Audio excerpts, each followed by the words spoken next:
مساء الخير أو صباح الخير حسب الوقت اللي بتشوفوني فيه. بما إني في أشهر دولة للمكرونة، هنبدأ مع بعض سلسلة من أنواع المكرونات المختلفة بحشوات مختلفة جدا لذيذة جدا، والأطباق زي ما بيعملوها هنا في إيطاليا بالظبط. هنبدأ النهاردة مع بعض نعمل مكرونة بالكوسة بالكريمة، من ألذ الأطباق المكرونة وأسرعهم وأسهلهم. هنجيب طاسة على النار ونحط فيها شوية من زيت الزيتون،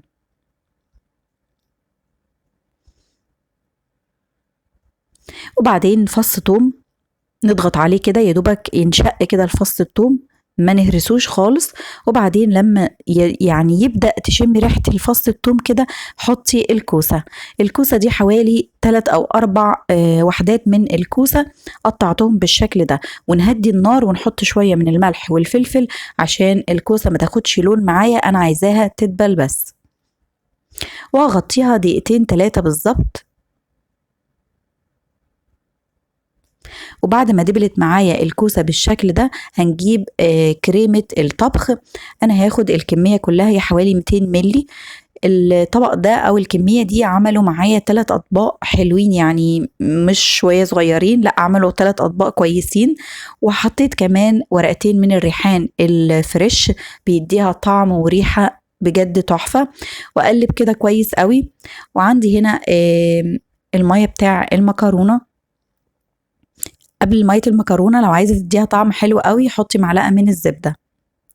مية المكرونة بتاعتك بتغلي على النار، هتحطي فيها معلقة صغيرة من الملح الخشن، وتضيفي المكرونة دي حوالي نص كيلو من المكرونة أو 400 جرام كمان، يعني مش نص كيلو كله. وناخد كبشة من شوية مية المكرونة دي مهمة جدا جدا عند الإيطاليين. هنحطهم على الصوص اللي احنا عملناه، ونزود كمان شوية من الفلفل الأسود، وندوق الملح بتاعنا، ونقلب كده كويس قوي. وكده الصلصة بتاعتنا جهزت على المكرونة. بعد ما تستوي مكرونة استوت معايا، هنضيفها عليها ونقلب كويس قوي. وكمان لو عايزاها فيها شوية كريمة أكتر، تقدري تضيفي شوية من مية المكرونة، معلقة أو معلقتين كمان، بس مش اكتر. وتقلبي كويس قوي على كل ده على نار هاديه، النار مش مطفيه. وتحطي شويه من البارميجانو المبشور، وشويه من الكزبره، ده اختياري بس بيدي برضو اللون الاخضر مع الالوان دي، يعني بيدي لون حلو قوي.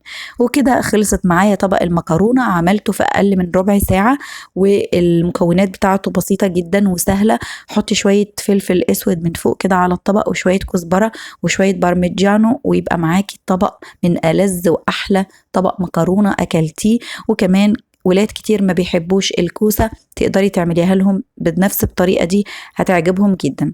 أتمنى تكون الوصفة عجبتكم، والسلام عليكم ورحمة الله وبركاته.